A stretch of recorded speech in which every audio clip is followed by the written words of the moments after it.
आज 23 मार्च 2026 को शहीद आजम भगत सिंह, सुखदेव, राजगुरु को याद करते हैं, उनके बलिदान को याद करते हैं, उनकी देशभक्ति को याद करते हैं।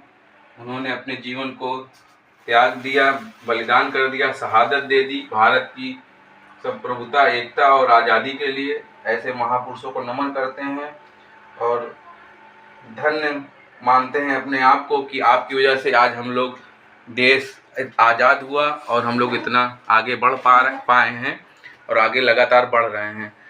शहीद आजम भगत सिंह का जीवन मात्र 23 साल का था। 23 साल की उम्र में वो पूरी जिंदगी जी ली है। उन्होंने क्रांति का वो विचार छोड़ गया जो आज भी हम लोग को जोश साहस प्रदान करता है कि हम लोग लड़ाई लड़ सकें।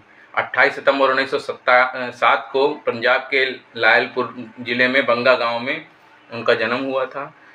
उनको ये जो विरासत थी, क्रांतिकारी विरासत, उनको उनके घर से मिली थी। उनके जो चाचा थे अजीत सिंह गदर पार्टी के सदस्य थे, उनके पिता भी किशन सिंह भी गदर पार्टी के सदस्य थे। जलियांवाला जो हत्याकांड हुआ था, उनके जीवन का भी उस घटना का भी उनके जीवन में बहुत प्रभाव पड़ा था। वहाँ पर मात्र 12 वर्ष की उम्र में उन्होंने वहाँ की मिट्टी उठाई और एक बोतल में रखी, जिससे कि इनका क्रोध, इनका गुस्सा वो यादें याद रहें कि वो उनका बदला ले सके। शिक्षा उन्होंने नेशनल कॉलेज से पढ़ाई की।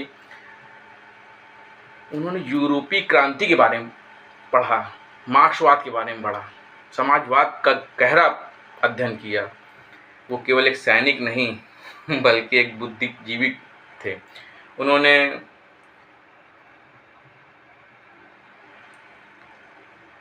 चंद्रशेखर आज़ाद के साथ एक पार्टी की पुनर्रचना की, उसको फिर से एक्टिव किया। पार्टी थी या एसोसिएशन कह लीजिए, Hindustan socialist Republican association HRSA 1928 में। उनके जीवन में सैंडर्स की जो हत्याकांड था 1928 में, उसको वध भी कह सकते हैं। लाला राजपत राय की लाठीचार्ज में हत्या हुई थी, इसका बदला उन्होंने पुलिस अधीक्षक सैंडर्स को गोली मार के करी थी। असेंबली बम कांड 1929 में उन्होंने किया। बहरी अंग्रेजी हुकूमत को सुनाने के लिए बटुकेश्वर दत्त के साथ में उन्होंने 8 अप्रैल 1929 को दिल्ली की सेंट्रल असेंबली बम में फेंके। वो बम केवल आवाज़ वाले थे, किसी को मारना उद्देश्य नहीं था।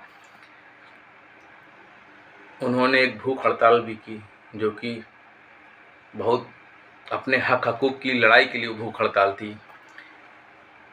भगत सिंह कहते थे, वो मुझे मार सकते हैं लेकिन वो मेरे विचारों को नहीं मार सकते। वो मेरे शरीर को तो कुचल सकते हैं लेकिन मेरी आत्मा की आवाज़ को नहीं कुचल पाएंगे।